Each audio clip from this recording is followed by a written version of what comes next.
హిందువులకి చక్కటి ప్రధాన భూమిక పోషించేదే ఈ పంచాంగం. మనందరం తెలుగు వాళ్ళమే, ఈ సాంప్రదాయంలో ఉన్న వాళ్ళమే, కానీ మనకి తెలియకుండానే ఇంగ్లీషు కాలమానంలో ప్రవేశించేశాం. మనం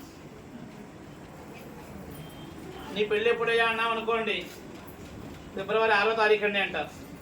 తప్పకుండా మీరు రావాలండి అంటారు. ఫిబ్రవరి 6 అంటే ఇంగ్లీషు కాలమానం. మాఘమాసంలో శుక్లపక్ష దశమి నాడు నా వివాహం అండి అనేవాళ్ళు ఎవరు లేరు. అంటే మనకు తెలియకుండా ఇంగ్లీష్లోకి మారిపోయాం. వింటున్నారా?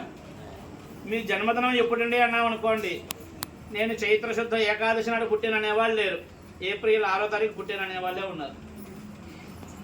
అంటే మన సాంప్రదాయంలో తిథివార నక్షత్ర లగ్నము హోర ఇటువంటివన్నీ తెలియపరిచే ఉత్తమ గ్రంథమే ఈ యొక్క పంచాంగం.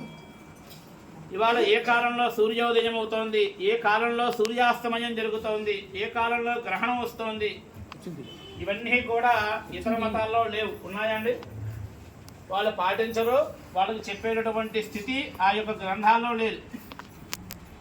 ఎన్నో జన్మల పుణ్య విశేషము చేత మనందరం కూడా మానవులుగా పుట్టాం. ఈ మానవులు